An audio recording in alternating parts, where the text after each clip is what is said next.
welcome to the Signature Leadership Show, where we help world-class leaders uncover their authentic selves.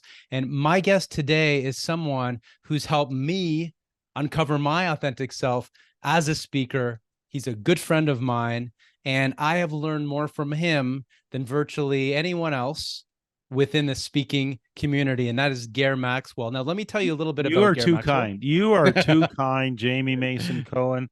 The check is already in the mail after those kind words. Before we jump in, Gair, I just want to share a little bit about you. You're a storyteller, a brand strategist, and self-described history junkie who marvels at the sight and sound of a well-struck drive off the tee. You're a frequent flyer, keynote speaker who has shared speaking stages with icons such as Richard Branson and Gene Simmons, and was named Speaker of the Year by Tech Canada, the country's largest CEO organization, which is one of the many things that you and I have in common as speakers. Welcome to the Signature Leadership Show, Gair Maxwell. Thank you. And somewhere up in heaven, my mother is very, very proud. And she agrees with every word that you just said. Well, people here on Earth, I'm not so sure.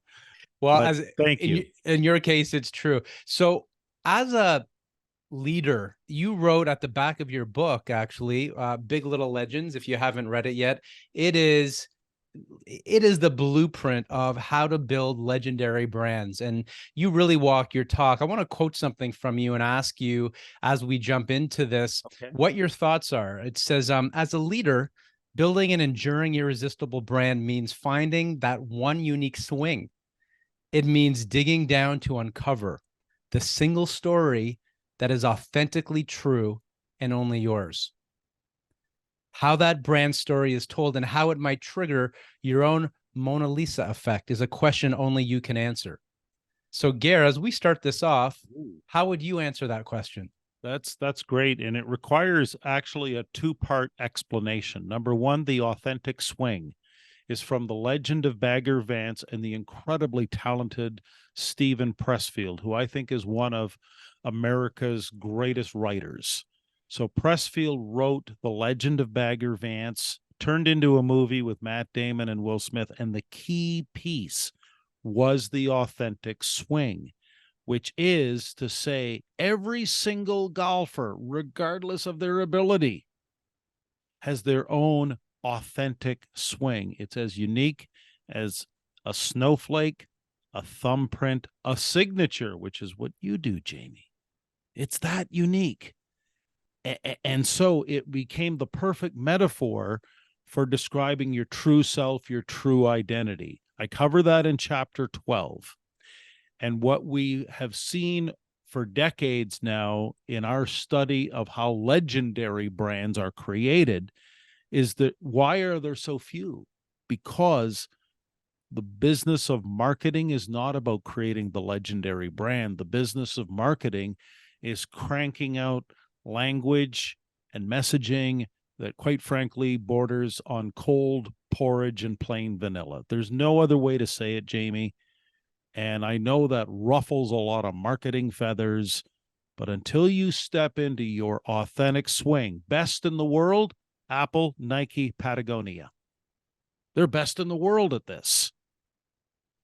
But Big Little Legends was about the small to medium-sized companies that can also step into their authentic swing and create, second part of the answer, what we call the Mona Lisa effect. What is the most famous painting in the world?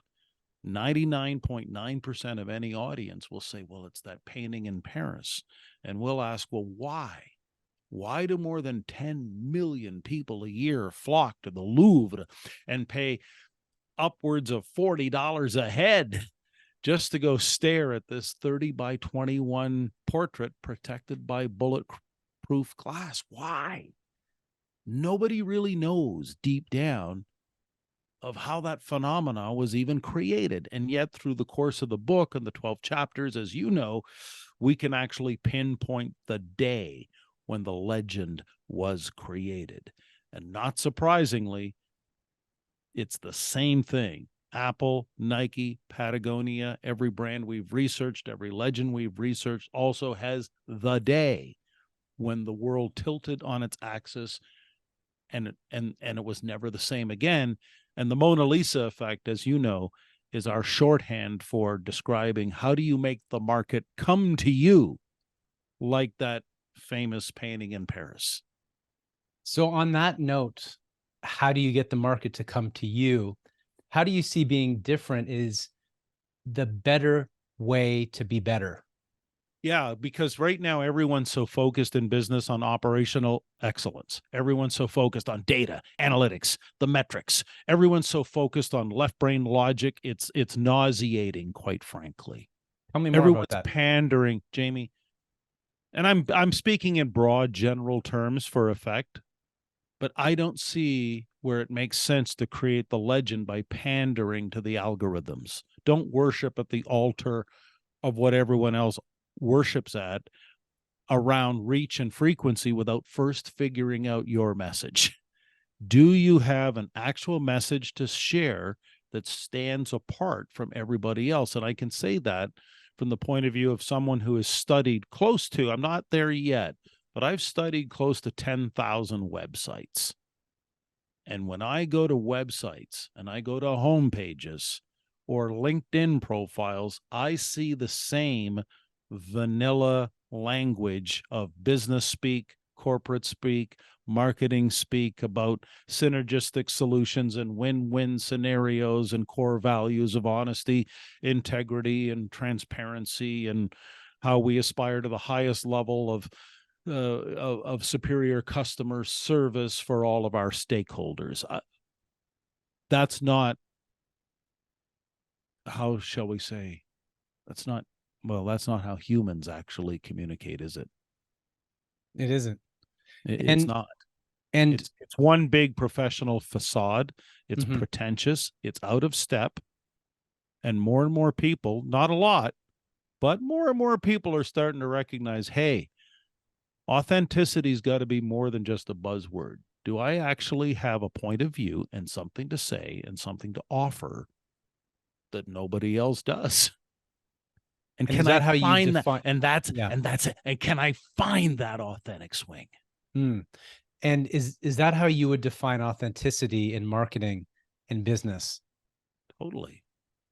Figure out who you are. And here's the simple question. Anyone watching us right now, if you can answer this question, and it's so astonishingly simple, who are you beyond the products and services? We get it. You sell shoes or you sell outdoor clothing, or in Apple's case, you sell phones and gadgets and devices. Well, yeah. Do you have an identity that goes beyond the pure functionality of the features, advantages, benefits? Okay. And if you don't, you're going to be in the mosh pit of just of swimming in the sea of similarity, or it's a complete mosh pit of just overcrowded, over competitive, right? So if you're one of 45,210 lawyers in Chicago, or you're one of 14,000 wealth management guys in New Jersey, you might want to figure out what could set you apart from like everybody else. And on that note, one of the things that we've discussed, and it's one of the things you're known for about developing and helping companies become their own big little legend, is you often say, correct me if I'm wrong, that companies need to become their own media company. And Yes. that's one structural way, not the content, but one Yeah. structural way that a small to mid-sized company, whether it's in Yeah. Toronto or it's in Vermont or Taiwan, can stand out. Can you talk a little more about Yeah. what you mean by a company needs to become their own media company in 2024? Okay, well, this is so real and in the moment. Jamie, I'm playing phone tag right now, just before we went on, with a guy named Bob Lennon from Thermalwood, Canada. So this story crystallizes big little legends in a big way. Here's why. Bob runs a company called Thermalwood Canada. They're based in Bathurst, New Brunswick. Population 13,000. In other words, they're in the middle of nowhere. No one knows We've heard of Paris, London, New York, Tokyo, Copenhagen, Helsinki. No one's heard of Bathurst, New Brunswick. But Bob's running a manufacturing company doing a niche product called thermally modified wood, and he's literally selling to people all over the world. Okay? Now, it started with identity. I always say to my audiences, I talk about it in the book in chapter 7, you've only got 2 to 6 words to really own the market. Whatever the 2 to 6 words are, when you figure them out, like Nike did a pretty good job of it, Jamie, right? Mm-hmm. What are the 3 words for Nike? Just do it. Right. What's the same phrase for Reebok? Nobody knows. Don't worry. That's the point. Nobody knows, because they haven't invested in developing a 2 to 6 word, we call it a narrative. That's the story that you can literally tell forever. So for Thermalwood Canada, it's Northern Heat. Get it? Thermalwood Canada, Northern Heat. They're up north. Okay. And he does a show. So he's got an identity around 2 words that he always uses for everything. Okay. He's got a weekly show on YouTube, which is then rebroadcast on Facebook and now on LinkedIn and TikTok or wherever it goes. It's called the Northern Heat Report. And Bob does conversations with people all over the world that are community leaders, people a lot in his hometown, but also in other parts of the world, people who are bringing the heat, making a difference, typically with nonprofits or small business or athletics or the arts. In other words, Jamie, he is not talking about his product. Mm-hmm. He's showcasing stories and having conversations with other people who are making a difference. Long story short, and to make it a little longer, Bob Lennon has been doing this for 6 years. His biggest sales month ever before he started 6 years ago was a $20,000 month. This year, he reports a $900,000 month, because what's happening, you never know when you're your own media company producing your own consistent original content every Friday for 6 years. You never know who's going to be watching and picking up and then going to his website, seeing his incredibly interesting and intriguing movie trailer video right on the home page. So there's the $250,000 order from Calgary. There's a $200,000 order from the Hamptons. Oh, the management from Slipknot now wants to talk to Bob about customizing guitars for Slipknot. And Bob tells me he's not really a heavy metal guy. Okay. But apparently Slipknot has a lot of fans. Maybe they're not fans of this show either, Jamie, but there's other fans. And here's the best part. Only in the last week, and that's why we've been playing the phone tag, Rogers Television has reached out to Bob, and they are taking his Northern Heat reports, packaging 3 segments into a 30-minute segment, and now rebroadcasting media he's created on channels that go to different parts of New Brunswick. In other words, he's a media company and he happens to do manufacturing. That's the yeah. That's yeah, it. That is such an inspiring and practical story, because the question that sometimes comes up with detractors of this is, well, it's not going to work for me. If I post something online on LinkedIn once or Instagram, that's not really going to have an effect on my business. Yeah, you're right. Yeah. And if that's the mindset you approach it with from the beginning, you're right. You're right. Henry Ford says, whether you think you can or think you can't, you're right. So we have long since, that ship has long since sailed, Jamie. We've got dozens of case studies, as you know, of people who are diving into this with genuine curiosity. If that's, which might not be a bad place for you and I to explore. There's only 4 qualities that I've real human qualities that I've identified over the years. Curiosity. Are you genuinely curious? That's what's going to allow you to go and explore this subject with some depth and some substance. If you're surface level and superficial and you just want the quick fix, this is clearly not a good fit, right? So curiosity, courage, vision, initiative. And if you can't see far beyond the horizon, you're right. This is not for you either, because you're focused on short term as opposed to building something long term that's got some traction that's going to last for a few decades or more.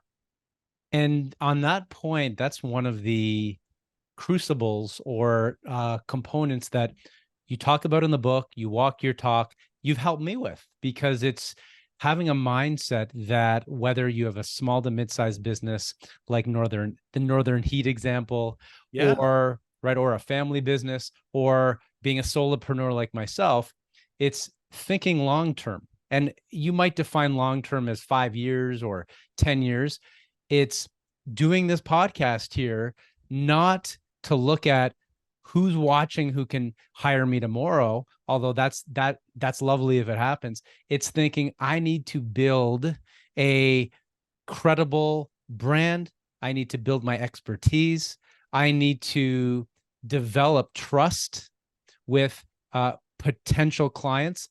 Maybe not when they see me once, maybe not when they see me twice, but maybe when they see me 15 times, where they start to understand how I'm showing up in the world and what problems I might be able to solve for them at the right place at the right time.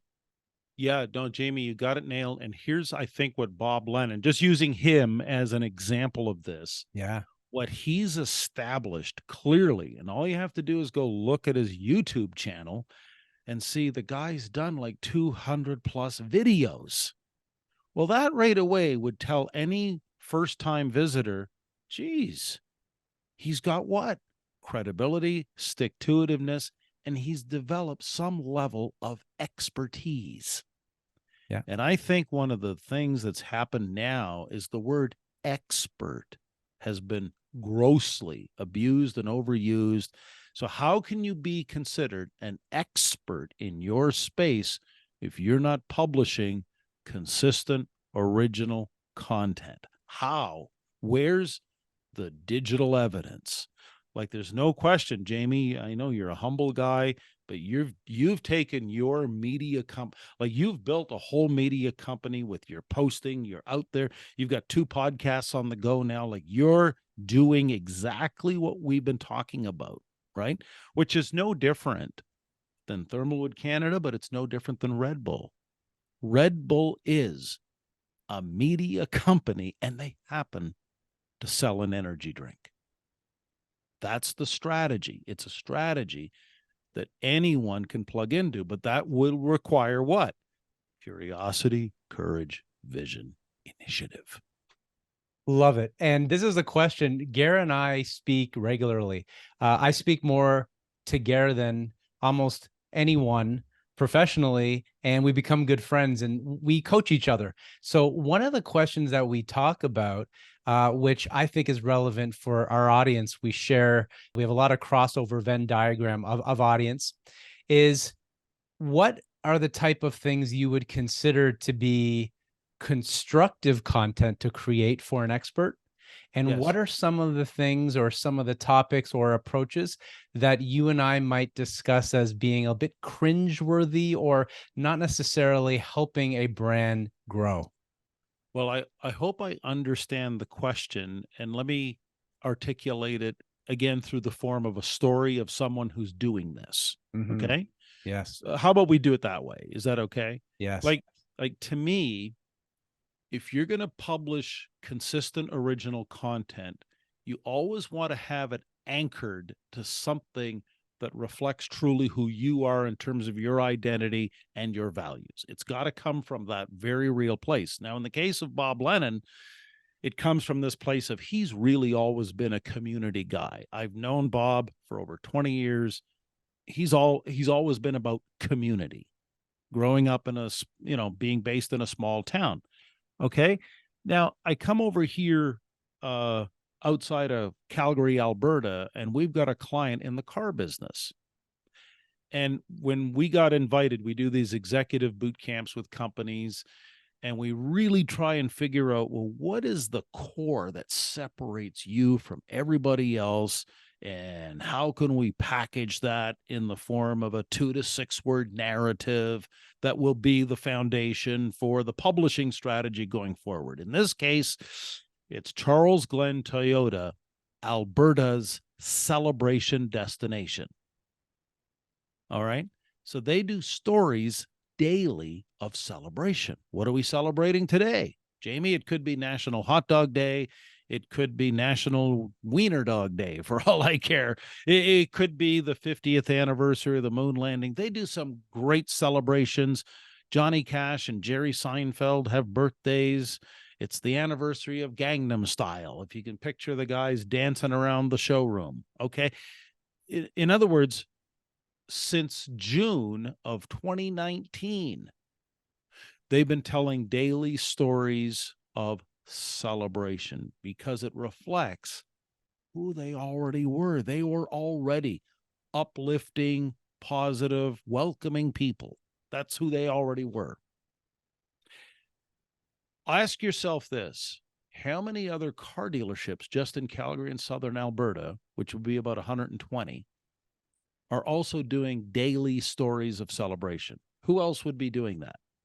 And that answer would be 0. Because what does the car business do, Jamie? And I'm just using the car industry as an example. The car industry has communicated literally for decades in a very one-way voice. Better quality, better selection, better service, better value, better prices. 0.9% financing in all makes and models. No credit, no problem. Like that's it. It's a lot of shouting and screaming and hype, all focused on the product. But if you're telling a story about the anniversary of the release of the Garth Brooks No Fences album, no one else is doing that. Like nobody.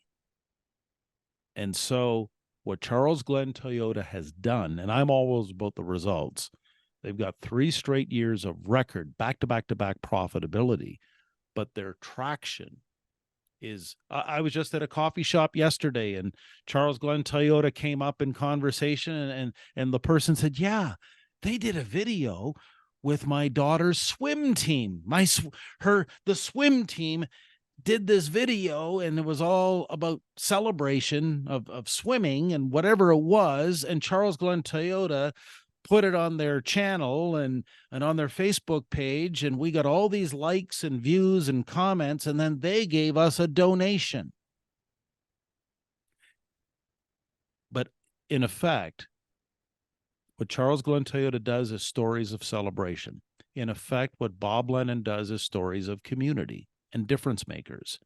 They understand it's no different than the Discovery Channel does those kind of stories. Disney does those kind of stories, right, Jamie? The History Channel does those kind of stories, and HGTV does other stories. Where people, and I think I'm finally coming to the answer of your question, where people get off the rails is when they don't know what are the guardrails of what we're going to do here, right? And I believe there was an American beer company this year that went so far outside the guardrails because they could not answer the basic question: who are you beyond the products and services, right? We don't even have to talk about the beer company, and everybody knows it. So with people we work with, we recommend, forget about all the different social issues and the noise for a minute. Just let's focus, first of all, do you have an identity? Do you actually know what you're all about? And can you speak to that identity on a very consistent basis to build some credibility in the mind of the market, which, by the way, Jamie, if I'm not mistaken, the market has become less trusting than ever. Is that fair? Yes. More jaded, more cynical, more skeptical than ever, for good reason, after a global pandemic. And So if you're a small to mid-sized business and you truly care about leading that business, you want to think really hard. If you think you're already doing a good job on inspiring trust, I think it's time to think about how are we going to double down and triple down on inspiring trust in a very low trust world. I love that, building trust in a low trust world. And I'd like to shift off of that point to another example from the book, Big Little Legends. And that is in a field that needs to build more trust across the board because of its reputation for a lack of trustworthiness. And that's government. Sure. So you have an example in this book. It's one of the Oh, more known case studies that you have played a direct role in helping an organization build their big little legend, and that's Moose Jaw, Saskatchewan. Can you tell me a well, little more about how Moose yeah. Jaw, Saskatchewan turned its difference into attracting a worldwide audience? Yeah, that's thank you for asking that, Jamie, because that's one of my favorite stories to tell. Call it a story, call it a case study. We've made great friends with the folks in Moose Jaw. What it illustrates, though, more importantly, is how universally applicable this idea, this philosophy is. It's universally applicable. Doesn't matter whether it's a person, place, object, event. Doesn't matter whether it's B2B, B2C, or B2G if you're a business selling to government, because, or in this case of a municipality. Now, why would a municipality want to invest in long-term brand building? Why? And the simple hard business case for that is one and one A, tourism and economic development. And so the city of Moose Jaw embarked, and I don't want to ruin the whole story for everyone who's about to rush out and order the book or whatever, but high level, it's this. The mayor of Moose Jaw, Saskatchewan, at the time, Fraser told me, saw me speak at a Tech Canada meeting. Shout out to Paul Martin in Tech Canada out there in Saskatchewan. Big shout out to Paul Martin, Rear Admiral of the Royal Saskatchewan Navy. But that being said, Fraser told me was in the audience that day. And I can vividly remember Fraser coming up after the presentation, thrusting his business card, saying to me, I don't know how you do it, but we got to talk. It was that simple. And before you know it, we're in Moose Jaw doing a full day executive boot camp. We had about 25 to 30 people because it was a municipality, Jamie, there's many more, shall we say, moving parts. You've got your local business leaders, you've got police, fire, economic development, different constituencies, as it were, around the table. Long story short, we come up with an identity. And that identity is going to be Canada's most notorious city. That's the identity, which is in sharp contrast to how most municipalities market themselves. Because most municipalities, we really pay close attention to words. And so most municipalities position themselves as welcoming, friendly, a great place to live, work, and play, which is all noble and may even be true. However, there's no differentiation. To the outside world, there is no differentiation. You're just in the mosh pit of mediocrity, basically, in terms of messaging. Okay. And that's what we're talking about. Messaging. Brand is all about perception, identity, reputation. It's all this intangible stuff. Well, thankfully, we hit the jackpot on that one. Canada's most notorious city right away, that stood for something that was clearly different. And then we absolutely got incredibly lucky and fortunate. Sometimes the stars align, but you know the saying, Jamie, you got to make your own luck. Yes. Right. And I love what the city manager at the time, Jim Pufalt, said. He said, you've got to give it a chance. You've got to give luck a chance, right? And they did that in Moose Jaw, and they got millions upon millions of dollars of free publicity starting from January of 2019 when the mayor issued a declaration of war against Norway. That's what it was. And that just set off a social media and mainstream brush fire that raged out of control. What? Yes, the nefarious Norwegians had the audacity to build a moose statue 30 centimeters higher than Mac the moose. And Mayor told me he wasn't going to take it, right? You talk about locking horns and Cold War II.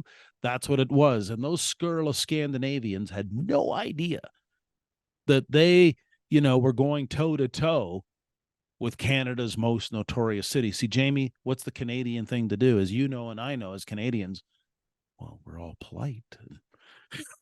We'll say sorry when you don't have to. But if you're going to be the notorious city and the Norwegians build a moose statue bigger than your moose, you have no alternative but to dig in and fight this thing out to the bitter end.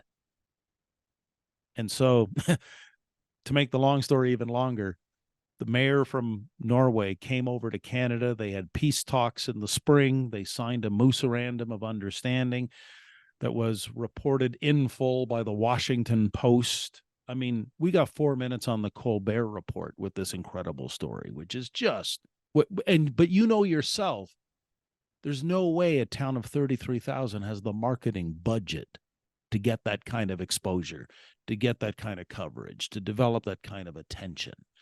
And so that was the springboard. And so Moose Jaw, I'm pleased to report, tourism in the first year went up 30%. 30%. From principles that we've outlined in Big Little Legends. More and more people had to just get off the highway, whether they're going west to Calgary or east back to Toronto where you are. They had to stop and get a picture of themselves with that moose and maybe do a little shopping and maybe have a bite to eat. That's okay. And that adds up. Number 2, the city manager called January of this year. I nearly fell off my chair. Since becoming notorious, Moose Jaw, Saskatchewan has enjoyed over $1.25 billion in new economic growth, new projects coming into the city of Moose Jaw that they can directly attribute to becoming notorious, definitely helped turn those deals in their favor. And it represents, for a small town, nearly 1,000 new jobs. As you can imagine, Jamie, it's incredibly humbling when you see some of the evidence of your work going to, shall we say, the greater good, which is why Moose Jaw, and it was Fraser and it was Jim Pufalt and it was guys like Craig Hemingway to shout these guys out that really believed that, yeah, we can be absolutely different than everybody else by embracing our own authentic swing, our own identity. Well, that's such an inspiring and practical example of developing that inspiring swing in your Big Little Legend. And there's stories like that and so many more that really speak to not just the how to, the bigger picture, or the purpose and the meaning behind why it's so important to your community, to those you serve, to the world, to really take this seriously about what your messaging is and how it really taps into that depth of authenticity. Now, on the topic of authenticity, I'd like to switch gears here, and I'd like to ask you to write down the following 2 sentences on the paper that you have in front of you. Okay. And if you print, you can print. If you do cursive old school, you can do that too, ideally both. I'm going to talk you through this. We'll take about 30 seconds on air to do this. And the sentence is, I told you. I told you. Yep. And your purple, like the color purple, people, eater, like eating, friend, Right. to I take, told you and your purple people eater friend. yes, to take that silly monkey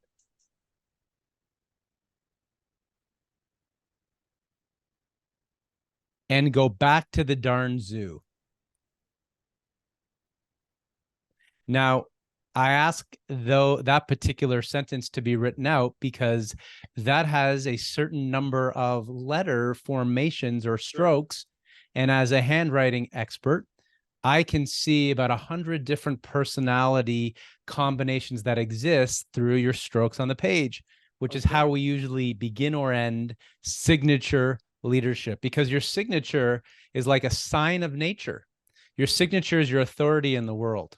So what I'm going to, and one more thing, Garrett, can you sign your name underneath? Okay. Just sign your name. So what I'm going to do is I'm going to bring up a few things. Garrett can tell me if it's accurate or not, and then we can expand on that. And I'm going to give myself, that's perfect, about 10 seconds to look it over. So if you can just hold it up a bit.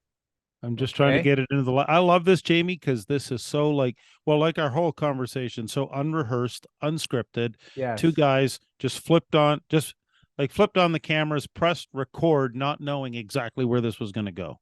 That's true. It So absolutely is true. So, a few things I'm seeing about you are, well, first of all, you have this extraordinary energy.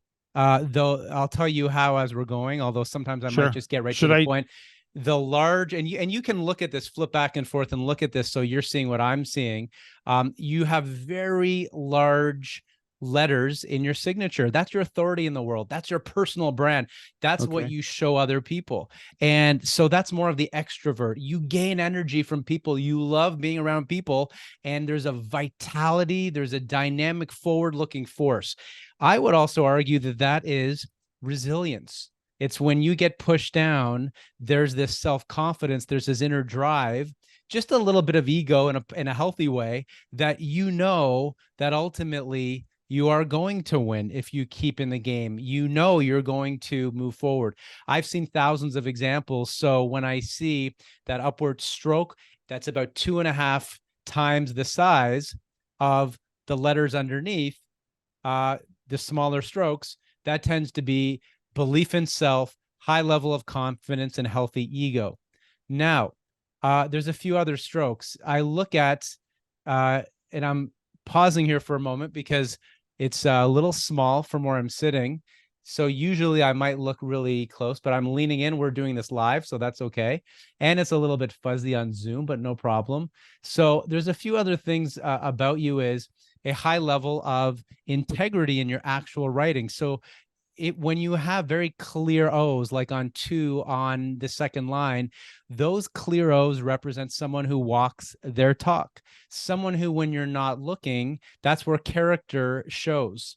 Right. Okay. So character is who you are when no one's looking. And I see those really clear O's. So I see this large dynamic personality. You also have on the let me see here.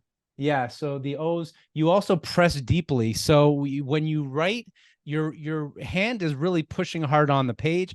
That's That right. could, right, that could be energy. Yeah. That also is layers of emotion. So you don't always show people who you don't know your full self. It takes you time to trust because we don't really see what your signature is. So sometimes you're more comfortable showing people this dynamic, confident energy, yet they're not going to see the full you until you trust them, until you feel that you can fully open up to them. You're not going to be dishonest because you're by nature an honest person. You just might not show everything up front. And that is because of life. Life throws challenges at us. And sometimes our deep emotions protect us so that we don't show everything right away because it could be exhausting. And frankly, we don't need to show everybody everything right away. And I would say to you, you're someone who forgives but doesn't always forget if you've been wronged. And so there's that. You are trusting.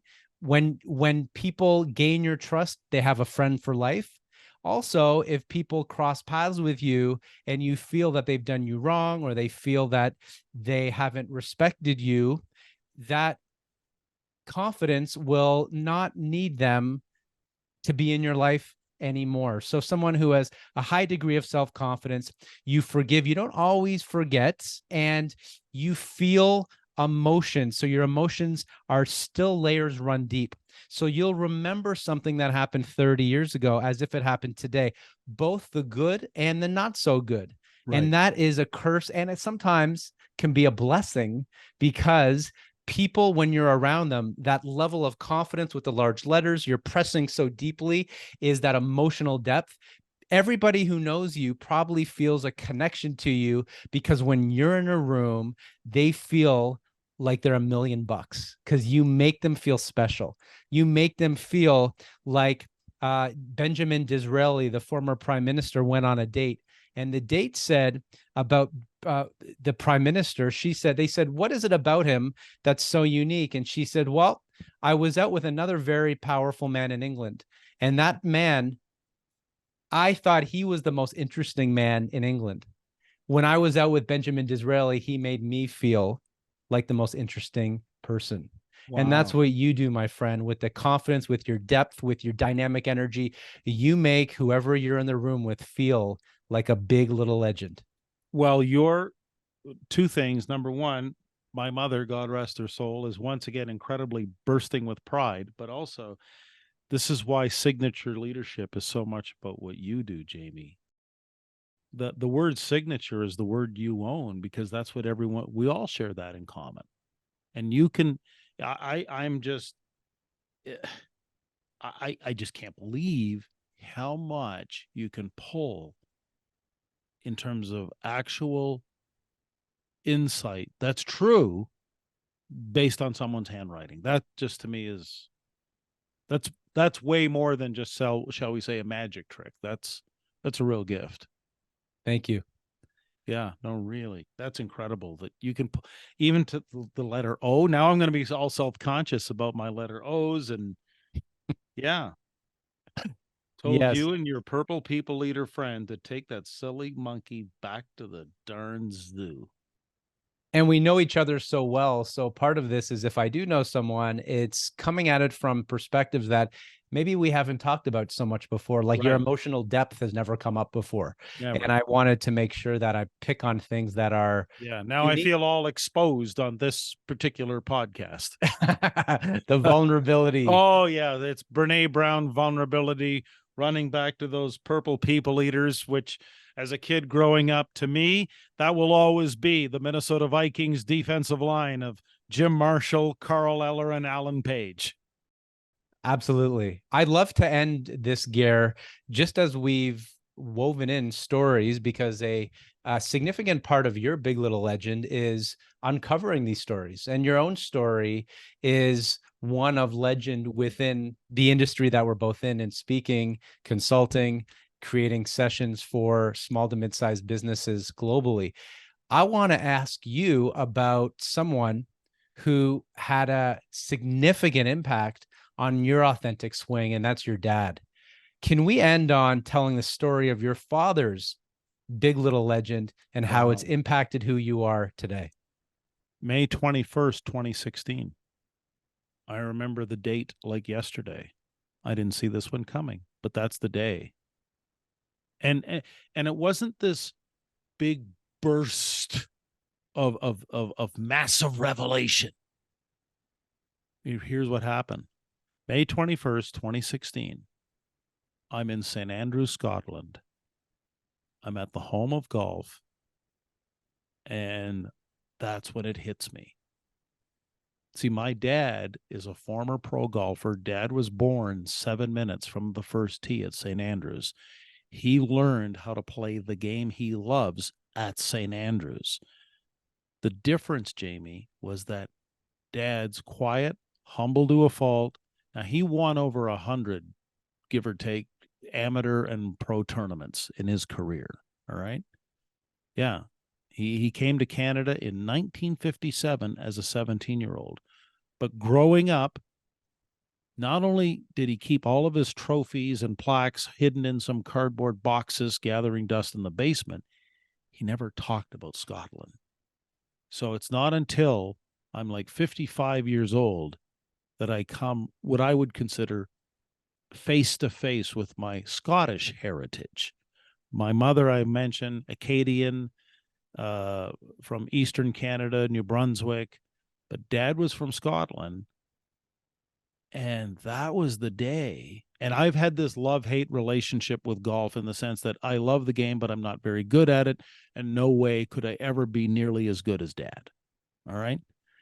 And so that was the day, Jamie, I had that moment that said, I'm going to make sure every year that I'm going to go back to New Brunswick and I'm going to tee it up at least once with the old man. In other words, because how many rounds do we have left? And I'll never forget, he was 77 years old, just the two of us, and he shot 75. And then, as we outlined a little bit in chapter 12, it turned into something else in 2019 when it was Dad, me, my son, and my grandson. It's the first time the four of us went out as a four generational foursome.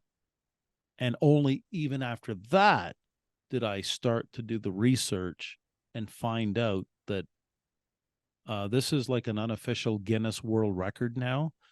Dad is the only former pro golfer in the history of the world to have competed in a four generational foursome 5 years in a row. No one's ever done that. 4 generations is incredibly difficult to see on the golf course. Hole in one is dime a dozen. Even an eagle, that happens, but not a 4 generational foursome. Lots of 3 generations, but not 4.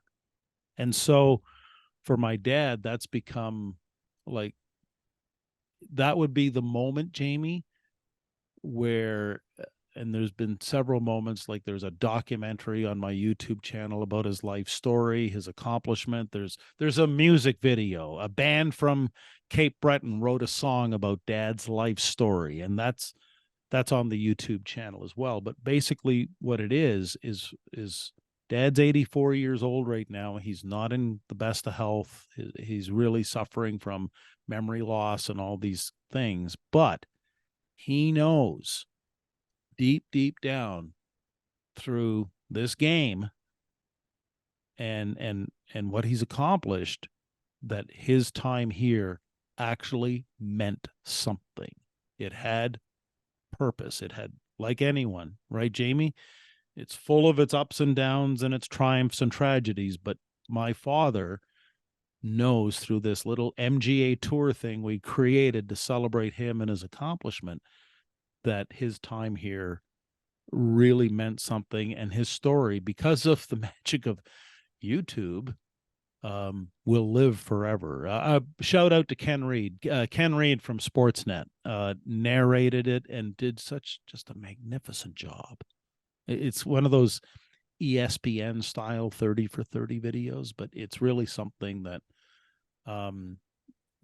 I can, and I share this with audiences, like one story can actually, you can't create the legend without the story. You can't. But one story has given my father purpose, identity, and created legacy. Well, clearly your father has left his mark, and I appreciate you sharing that. And you've left your mark and continue to. So if you haven't already, check out Big Little Legends. You can get it online. You get it on Amazon. Just Google Big Little Legends and you will find it. It is a game-changing book for small to mid-sized businesses. Gair, is there anything else that you're working on now that you want us to know about? Well, thank you, Jamie. First of all, I'm incredibly honored and humbled to be on this because I look at you as you're one of the best podcasters in the business. Like you're one of the very best in the world, and I just enjoy everything about what you do. Obviously not just on this show, but other shows that I've watched. Look, we've got a growing business with a growing footprint. More than anything, I mean, here we are recording it during the American Thanksgiving, and I just want to maybe be thankful on this day. Just appreciate you and everyone who's behind the scenes that has really helped with this. Dana Zillick, Josh Parley, Jim Gilbert, who was the original Big Little Legend in Chapter 2, Jim and Donna Gilbert out of Fredericton. The